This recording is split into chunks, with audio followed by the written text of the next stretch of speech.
Hoje, desafios a serem superados. Vamos falar aqui o que Deus colocou em nosso coração tem a ver com os desafios.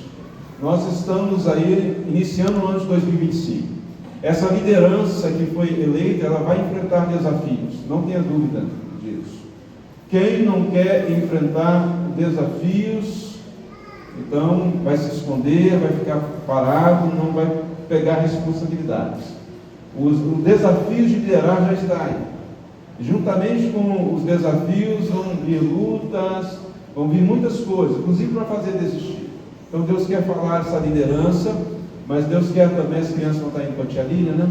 Deus quer falar também a você e a mim nos nossos desafios pessoais. Quais os desafios que você tem para esse ano de 2025? Talvez seja no trabalho, talvez seja de estudos, né? Talvez seja um desafio financeiro, talvez seja um desafio emocional, físico, né? A gente lança alguns desafios de um ano para o outro. Esse ano agora eu me desafio a caminhar todos os dias. Alguém fez esse desafio? Tem que cumprir. É desafio, né? Ainda bem que eu não fiz. Mas os desafios são lançados. Talvez você fez votos de um ano para o outro. Esses votos são desafios. A gente nunca faz votos de coisa que é fácil.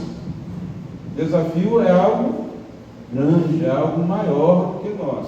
Se não for, não é desafio. Não é verdade? Se não for algo maior, a gente não pode considerar então que seja um desafio. Uma pessoa que está lá na academia e ela já levanta ali 20 quilos, facilmente aquilo já não é mais desafio para ela. Ela tem que botar pelo menos mais uns 5 quilos de cada lado, né, João? Não sei, eu vou perguntar mais a Gisele, que é a área dela, mas ela vai dizer, você tem que aumentar isso aí, porque tem que ser um desafio para a sua vida. Então nós temos desafios. Eu te convido então a pensar sobre os desafios que você tem, mais do que isso, os desafios que Deus tem para você nesta noite. Texto de Neemias, capítulo 1, versículos de 1 a 4. Você pode permanecer com a Bíblia aberta, porque nós vamos citar outros versículos nesse texto. Diz assim: palavras de Neemias, filho de Acalias. Ora, sucedeu no mês de Quisleu, no ano 20º, estando eu em Suzã, a capital, que veio Hanani, de meus irmãos, com alguns de Judá, e perguntei-lhes pelos judeus que tinham escapado e que restavam no cativeiro e acerca de Jerusalém. E eles me responderam: os restantes que ficaram no cativeiro, lá na província, estão em grande aflição e opróbrio. Também está derribado o muro de Jerusalém, e as suas portas queimadas a fogo. Tendo eu ouvido essas palavras, sentei-me e chorei. Lamentei por alguns dias, e continuei a jejuar e orar perante o Deus do céu. Pai, obrigado pela tua palavra. Fala através dela aos nossos corações. Nós te pedimos, a Deus, que nos use como instrumento em tuas mãos. Em nome de Jesus. Amém. Amém, Senhor. Meus irmãos, como eu disse, o desafio é uma provocação. O desafio é algo que pode nos fazer desanimar ou nos inspirar. Neemias, ele estava diante de uma situação em que ele podia simplesmente se abater, se deprimir, desanimar, ou então ele podia se inspirar a algo. E chegou a notícia para ele, havia tido a guerra, né? Muitos judeus tinham sido levados em cativeiro. Os irmãos sabem que os judeus há muito tempo eles são perseguidos. A última a história mais marcante, né, do século quando do nazismo, né, onde muitos judeus foram mortos, era algo nessa situação, onde muitos foram levados cativos e alguns foram deixados em Jerusalém, mas a situação estava precária, onde os muros estavam derrubados, eles estavam ali subjugados à ordem de pessoas que não eram judeus, eles estavam sendo humilhados, eles estavam passando uma grande miséria. Pensa no lugar depois da guerra. Pensa hoje o que está acontecendo lá, depois que Hamas atacou Israel, e aí Israel vai lá e ataca os islâmicos, aquela terra devastada que está hoje lá. Era uma situação assim. E naquela época, ter muros na cidade era uma grande proteção. Mas os muros estavam também derribados. Eles estavam sem proteção, eles estavam com todas as dificuldades possíveis, não no pós-guerra, porque ainda havia, eles estavam ainda subjugados, eles estavam debaixo do poderio do inimigo. Muitos dos seus, inclusive a juventude de Israel, foi levada para o cativeiro. Era uma situação terrível. Quando então Neemias, que estava lá servindo o rei, estava no palácio, ele então pede notícia a Hanani, que chega lá, é seu irmão, e fala: como é que está? Estou preocupado, não tenho notícia. Sabe que naquela época não tinha como hoje, né? A televisão para nos dar rapidamente a notícia quando acontece. As notícias demoravam dias, semanas, dependendo das circunstâncias, meses para chegar ao lugar. E ele queria saber o que tinha acontecido. E a notícia não era boa. Neemias poderia simplesmente se abater, desanimar e dizer: se está tudo acabado, o que eu vou fazer? Não posso fazer nada. Aqui do meu palácio não posso resolver, eu não tenho poder nenhum, eu só sou copeiro do rei, eu só aqui estou como um servo também. O rei não vai olhar lá pelo meu povo. Ele podia simplesmente se desanimar, mas ele se inspirou naquela situação. Ele disse: não, algo tem que ser feito pelo meu povo.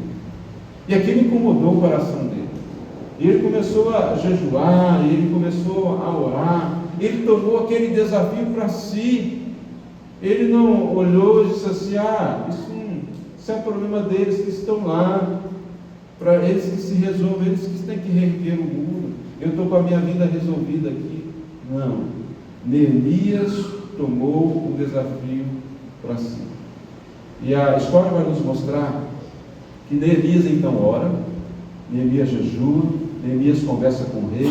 No resumo da história, o rei compra a visão de Neemias, envia Neemias com suprimentos, com muitas coisas, com exército ali fazendo a guarda dele, e Neemias vai com uma comitiva para restaurar os muros de Jerusalém. E a história nos mostra que, em meio a muitas lutas, Neemias, juntamente com os judeus que estavam ali, com a sua comitiva, eles erguem novamente os muros de Jerusalém. Irmãos, como que vai estar a situação, às vezes, que você olha hoje para a sua vida, talvez de emprego, de finanças, espiritual, talvez a questão da saúde e tal, alguma área, pense em alguma área que não está muito bem hoje. Ou pense também numa área na vida do seu familiar, do seu amigo, alguma coisa na sociedade, na comunidade que não vai bem. Se depender de você, vai chegar o final de 2025 e vai estar a mesma coisa ou pior? Ou vai haver uma ação através da sua vida, através da minha vida, para mudar essa circunstância? Você vai ser indiferente? Nós seremos indiferentes às coisas, aos desafios que estão ao nosso redor? Vamos nos desanimar, nos deprimir, dizer que a gente não consigo, nos entregar, dizer não tem jeito? Ou você vai se levantar e dizer: esse desafio é meu, e eu vou comprar esse desafio para que através da minha vida essa situação venha a ser modificada. Neemias tomou o desafio para si. E sabe uma coisa, algumas coisas que a gente aprende sobre desafio com Neemias, é que todo desafio, ele precisa, para a gente alcançar e ter vitória, a gente precisa ter uma visão clara do desafio que está à nossa frente. A gente precisa ter claramente o que é que está acontecendo.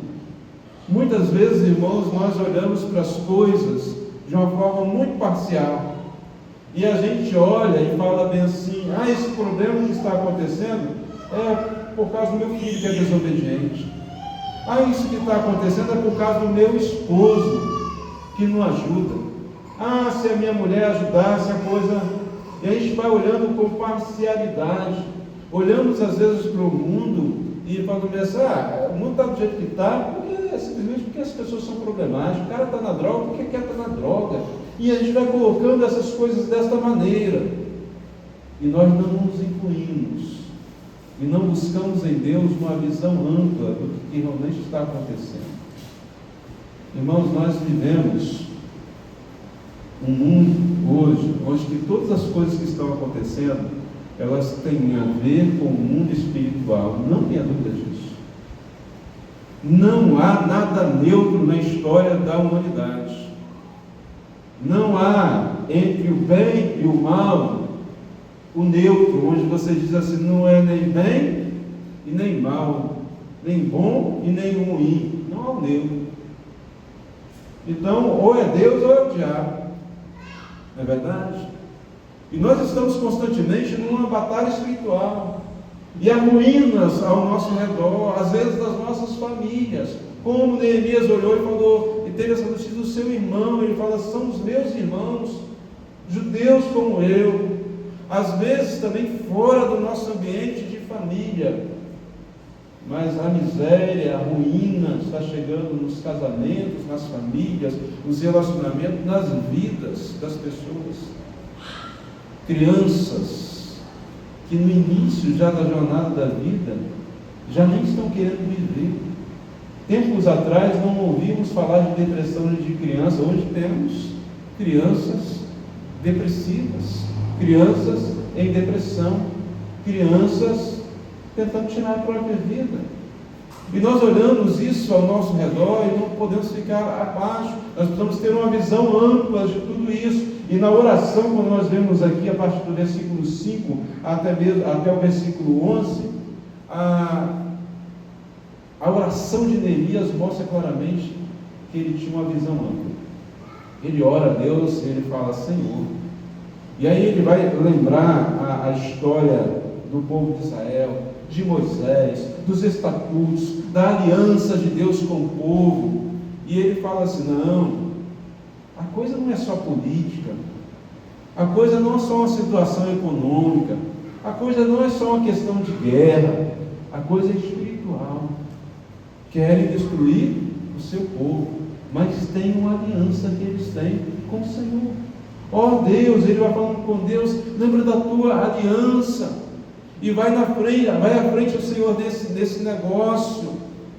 Neemias, ele percebe claramente de que a solução para tudo que ele estava vendo ali de ruim estava em Deus. E sem Deus não haveria solução. Então o problema não é a falta de dinheiro, o problema não é o governo, o problema não é a situação social, não são as pessoas. Tudo isso podem ser problemas, mas o problema está que o inimigo veio roubar, matar e destruir. E é uma guerra espiritual. Mas Jesus veio dar vida e vida abundante. É a Ele que nós devemos recorrer, e é nele, é a Ele que nós devemos nos agarrar. Para termos uma visão clara dos desafios, primeira coisa, é importante a gente conhecer a vontade de Deus. O profeta Amós disse: conheçamos e prossigamos em conhecer ao Senhor. Quando nós conhecemos a Deus, quando nós conhecemos a palavra de Deus, nós começamos a ter uma visão clara do que está acontecendo. Algumas pessoas ficam assustadas com as coisas que estão acontecendo no mundo. E o próprio Jesus, os próprios apóstolos advertiram, dizendo: quando essas coisas acontecerem, não os assusteis, porque eu já preveni a vocês que estas coisas aconteceriam, e elas estão acontecendo. Quando você conhece a palavra de Deus, quando você conhece a vontade de Deus, a sua vida é redirecionada. Até a sua oração passa a ser diferente. Nós passamos a orar e a pedir coisas a Deus que são segundo a vontade de Deus. E quando nós olhamos para a situação de Neemias, nós vemos que ele deixa de buscar a sua própria percepção das coisas, a sua própria visão das coisas, e ele procura buscar a visão de Deus para aquilo. E ele faz algumas perguntas que nos levam a refletir naquilo que a gente precisa se perguntar. O que de fato está acontecendo? Em outras palavras, é isso que Neemias está perguntando. E nós devemos perguntar a Deus, antes de falar qualquer coisa, antes de agirmos, devemos perguntar assim: o que de fato está acontecendo? Eu estou vendo como de fato é? Ou tem coisa que eu não estou vendo e o Senhor pode me revelar, o Senhor pode me mostrar, para que eu veja a solução desse desafio? É muito interessante a história do profeta Eliseu, quando ele está com seu servo, e vem lá o exército, um general com um exército para matar um profeta, para você ver como é que era a situação. E o seu servo que estava do seu lado ficou muito atemorizado, porque ele falou: agora não tem jeito, meu mestre vai morrer e eu também. E então Eliseu olha para o seu servo e fala assim: olha, aliás, ele faz uma oração a Deus e fala: Senhor, abre os olhos dele para que ele veja. E os olhos espirituais daquele homem foram abertos, e ele viu grandes exércitos de anjos que estavam protegendo o seu profeta. E aquele exército inimigo ficou como cegos, e eles foram rumo a outro lugar atrás do profeta, embora o profeta estava na frente dele. Então, quando nós olhamos para as circunstâncias e vemos às vezes um grande exército, um grande problema na nossa vida, a gente tem que pedir a Deus para nos mostrar uma percepção diferente, uma visão diferente, que os nossos olhos se abram e a gente possa ver aquilo que a gente não está vendo, porque a gente está fazendo da mesma maneira, tentando e a coisa não soluciona, o problema parece que aumenta. É porque a gente está fazendo as coisas na nossa própria percepção, segundo a nossa própria vontade, buscando os nossos próprios desejos, buscando a nossa própria solução. Mas nós temos que buscar uma visão que vem de Deus. É muito comum a gente ouvir falar, hoje em dia, são mensagens de positivismo: sonhe que os seus sonhos vão ser realizados. E para ser mais crente, aí fala assim: sonhe que Deus vai abençoar os seus sonhos. Na verdade, a gente tem que ver quais são os sonhos de Deus para mim, qual é a visão de Deus para mim. Porque a Bíblia diz que do coração do homem saem planos, mas do Senhor que vem a resposta. Ele que diz que vai acontecer ou não. Por que eu estou aqui, Senhor? O que o Senhor quer de mim? Nessa família que o Senhor me colocou, qual é o meu papel aqui nessa família?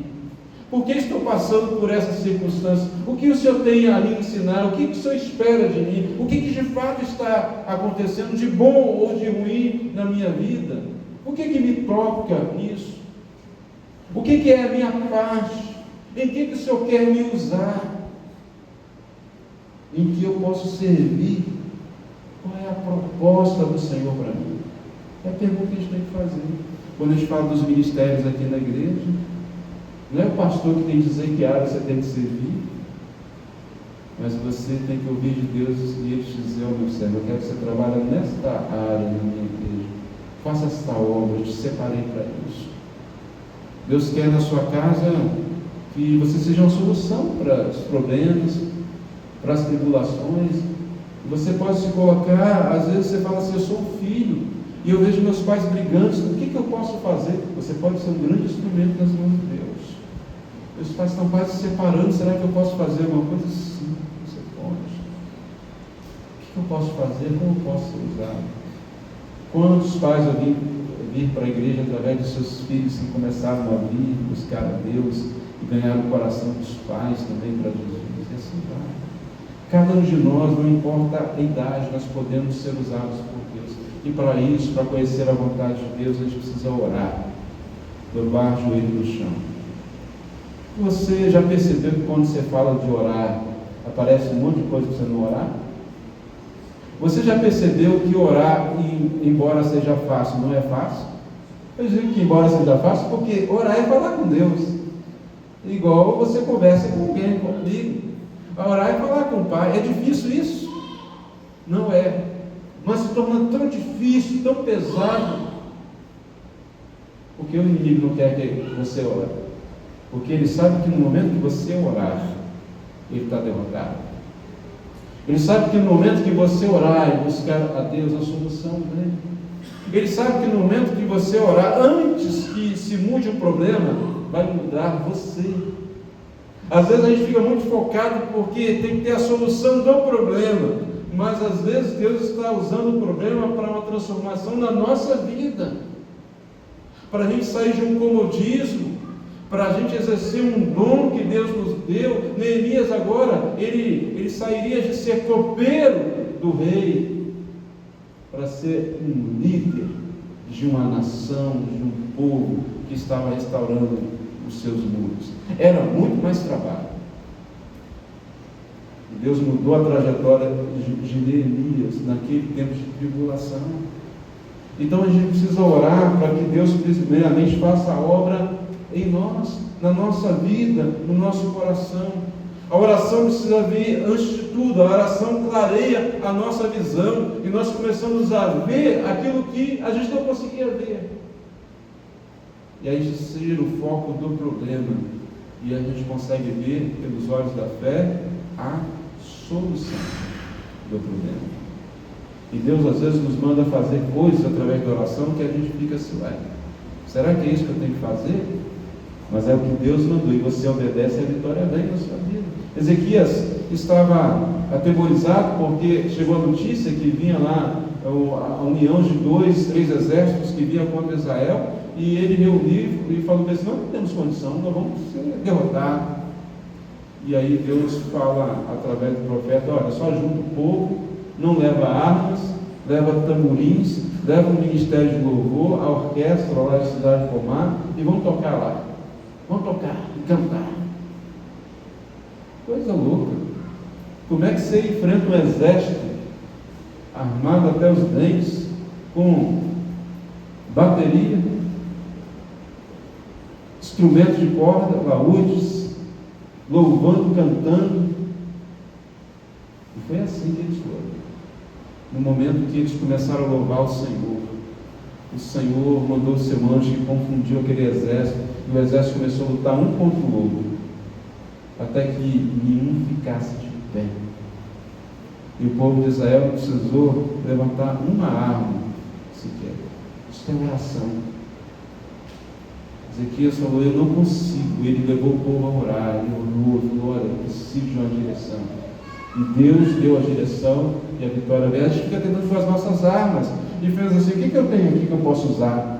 Eu tenho espada, eu tenho isso, eu tenho esse recurso, eu tenho estudos, eu tenho salário, eu tenho profissão, eu tenho casa própria, eu tenho independência, posso até largar esse marido. A gente fica pensando em tanta coisa que você tem, quando na verdade precisamos pensar e buscar o que Deus tem para nós, quais as armas que Ele tem para nós, porque elas são espirituais. E com as armas espirituais a gente vence tudo, irmãos. Mas nós precisamos orar, precisamos ter vida de oração, nas manhãs de oração que a gente tem nas madrugadas pelo YouTube, na nossa sós com Deus. O casal precisa orar, a gente precisa dobrar o joelho e orar, porque com oração vem a vitória. Quando recebeu a notícia, Neemias, a primeira coisa, ele foi jejuar e orar. Quando o rei pergunta para Neemias assim: o que você quer? Porque o rei viu que Neemias estava triste, perguntou o que tinha acontecido. Você não está doente, por que você está triste? E ele conta para o rei. E o rei pergunta a ele assim: o que você quer que eu faça? O que você precisa? Neemias não responde de pronto. Neemias vai orar. Espera um pouquinho, rei, já volto com a resposta. A gente tem a tendência de querer ter resposta na ponta da língua sempre, né? A solução para tudo. Neemias não quis isso. Neemias podia simplesmente falar: já pensei aqui, uma estratégia. Você me manda um exército, você... Nada disso. Ele foi orar.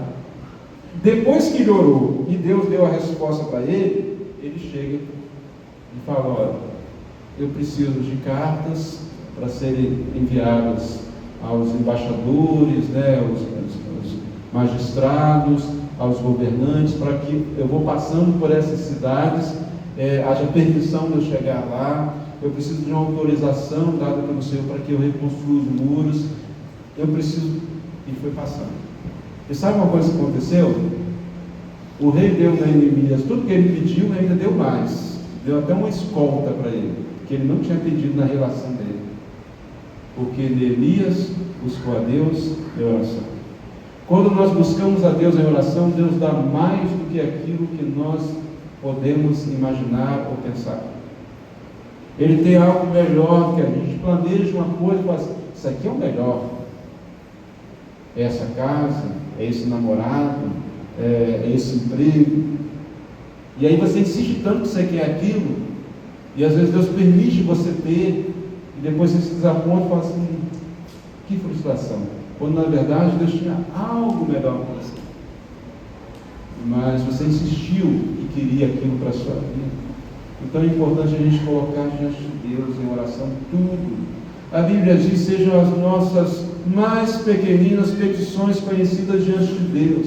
Até aquilo que a gente vai falar, como Neemias estava diante do rei. Senhor, e agora? O que eu devo falar? Às vezes são frações de segundos, mas que nós podemos orar a Deus e pedir que Ele nos dê direção para que, ao abrir da nossa boca, a gente não fale de nós mesmos, mas Deus venha nos guiar no nosso falar. Quando nós oramos, irmãos, nós exaltamos a Deus, nós expressamos a nossa limitação e nós expressamos a nossa fé em Deus. Neemias estava dizendo, Senhor, o desafio está aqui, eu sou pequeno, mas Tu és grande. É isso que nós fazemos quando nós oramos, e Deus é glorificado. Quando nós resolvemos fazer sem oração, nós estamos falando, Senhor, o desafio está aqui, eu resolvo. Pode ficar fora. É isso que a gente está falando. E aí depois, quando o problema aumenta, a gente fala assim, Deus, por que o Senhor não me socorreu? Você me deixou fora. Você não me incluiu. Porque Deus é cavaleiro, Deus ele não invade. Ele diz, peça e eu te darei. Busque e você vai achar. Bata na porta e a porta será aberta. Nós precisamos então orar. Também aprendemos com Neemias que para ter uma visão clara, nós precisamos compartilhar.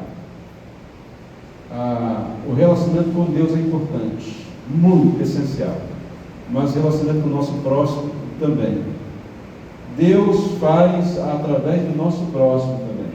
Aliás, nós servimos a Deus quando servimos ao próximo. A Bíblia diz que nós demonstramos o nosso amor a Deus quando nós amamos o nosso próximo. E ninguém é uma ilha para fazer as coisas sozinho. Então nós precisamos compartilhar. Uma coisa importante da gente ver aqui com Neemias compartilhou com o rei, a realidade.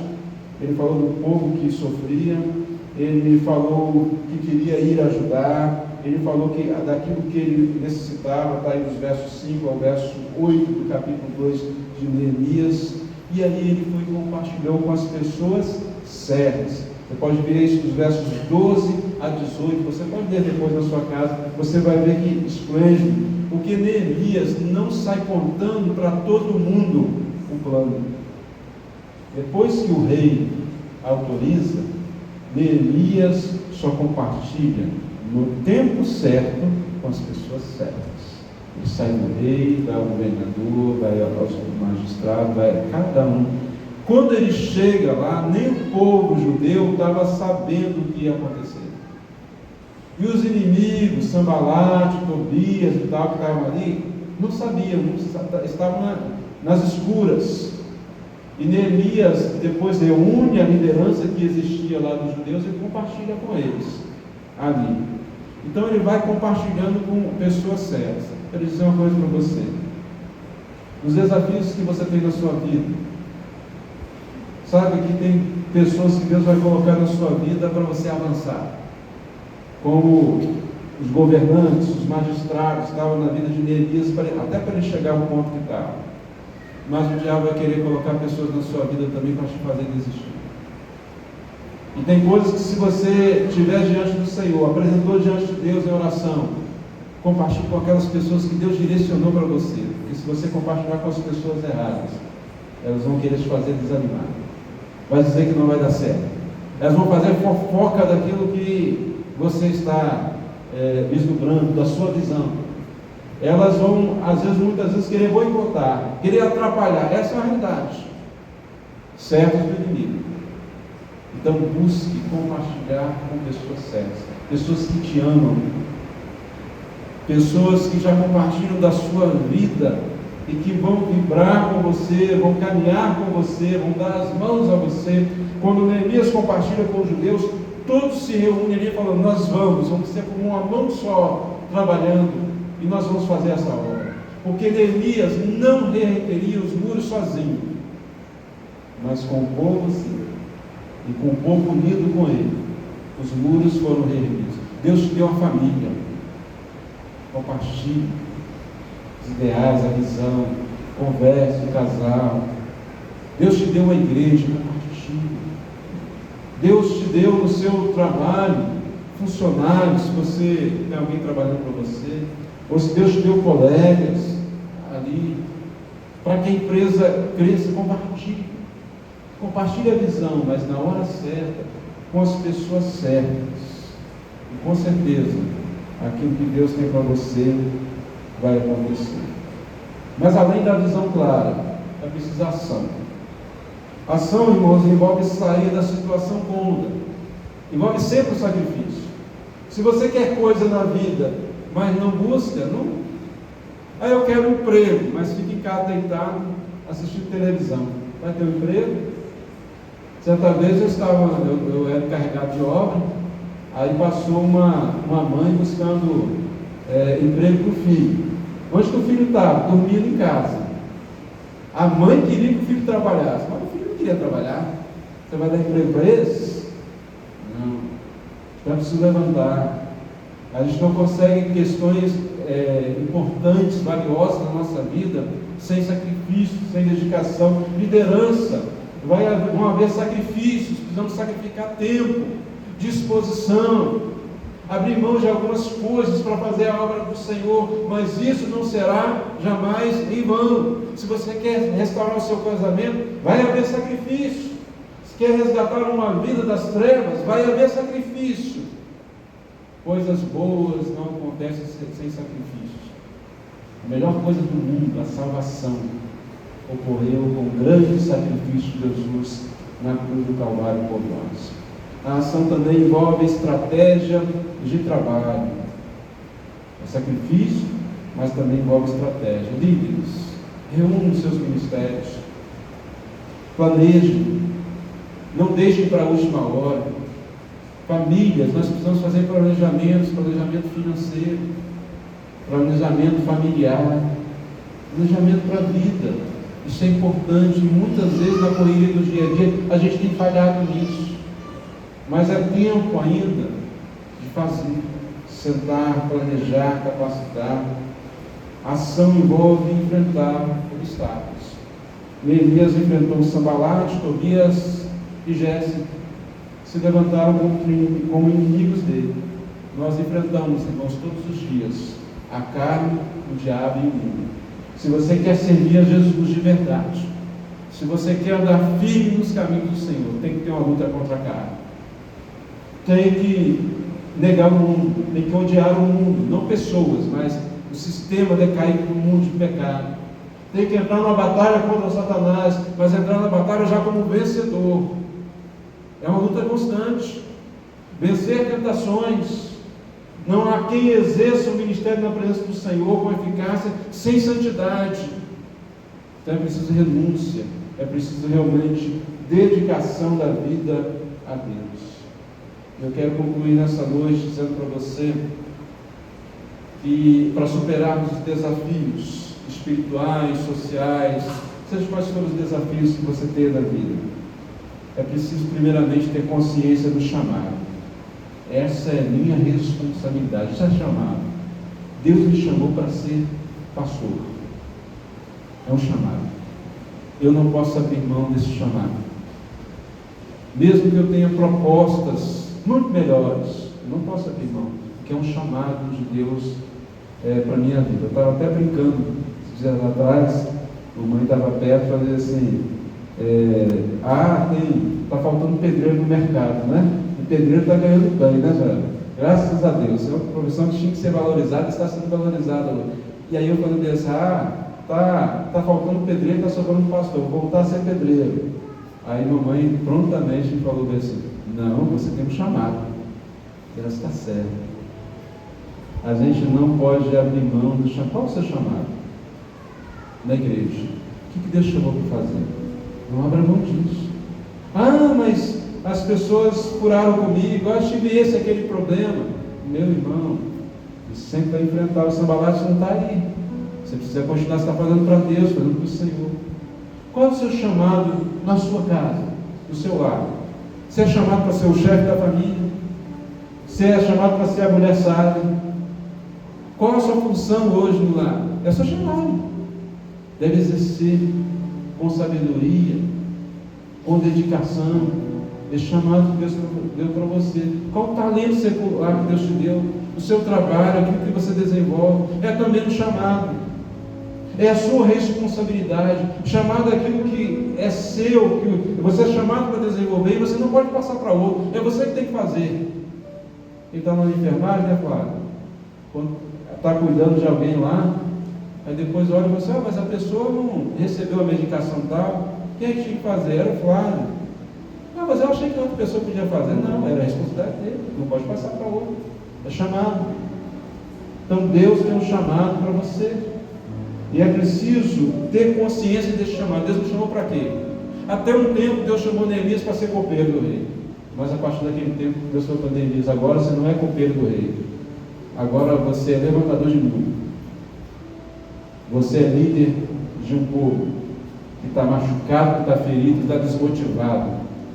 Mas você vai levantar a moral desse povo e vai levantar esse muro. Te chamei para isso.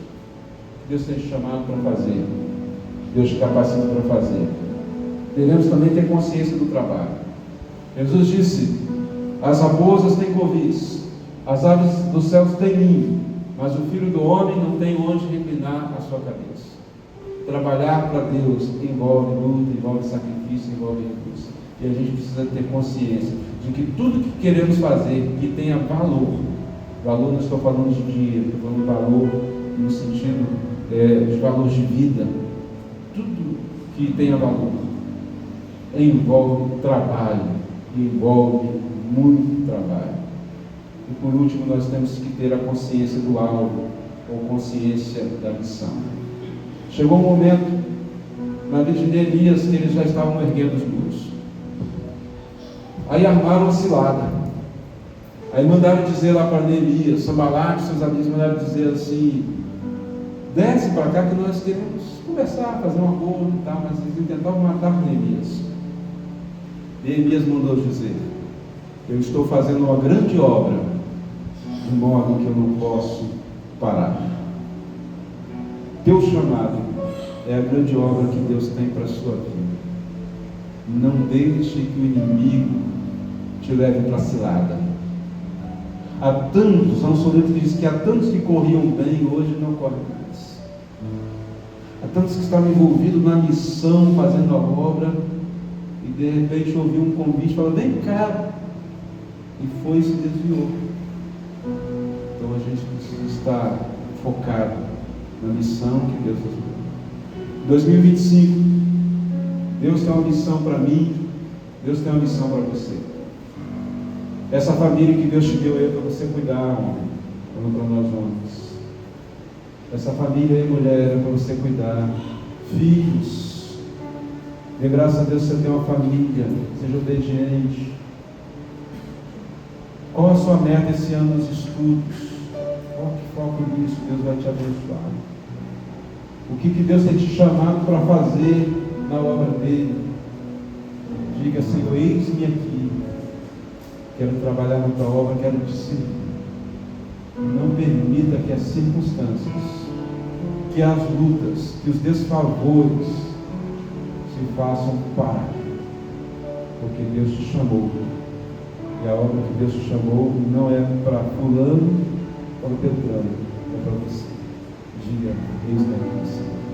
Convido você a fechar os seus olhos neste momento, a gente orar. Faça comigo essa oração. Pergunte a Deus agora, como Neemias perguntou. Senhor, o que tens para mim?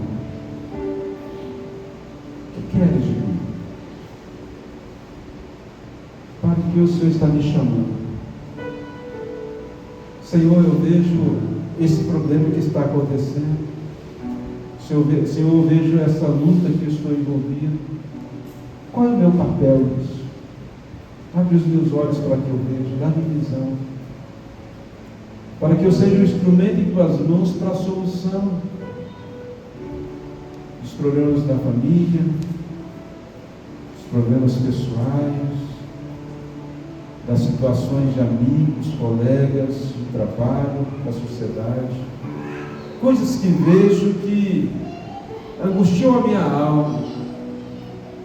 Mas, ó Deus, eu quero me angustiar diante de Ti, chorar diante de Ti, jejuar diante do Senhor e ser um instrumento para as mãos. Ó Deus, leva o Teu povo aqui a orar. Leva-nos, ó Deus, a uma vida mais intensa de oração. Leva-nos, ó Deus, a termos mais intimidade contigo, como Neemias teve, para que vejamos com os olhos espirituais, para que o Senhor nos revele coisas que estão ocultas às pessoas mais sábias deste mundo, mas que o Senhor revela àqueles simples que te amam, que te buscam. Mostra as soluções, ó Deus, dentro dos lares. Abre os olhos, ó Deus, para que possamos ver além das circunstâncias. E aí a nossa alma não venha se abater mais, não venha sucumbir na tristeza, mas nós possamos ver e vislumbrar, ó Deus, a solução. E mais do que isso, que somos parte da solução. Ó Deus, toma-nos nas tuas mãos. Nós não sabemos quais desafios nos esperam nesse ano de 2025. Alguns até sabemos, alguns já até vivenciamos e sabemos que precisamos enfrentar, mas não sabemos quais outros surgirão. Nós queremos nos colocar diante do Senhor, Deus, para que sejam quais forem os desafios, o Senhor seja o nosso guia, o nosso instrutor, o nosso libertador, o nosso salvador, nosso Senhor, aquele que nos conduz para a vitória, que sejamos instrumentos em tuas mãos. Por isso, ó Deus, eu coloco diante de Ti cada vida, cada lar aqui nesta noite, que nós possamos, ó Deus, enfrentar os desafios com os olhos fitos em Jesus, autor e consumador da nossa fé. Em nome de Jesus. Amém.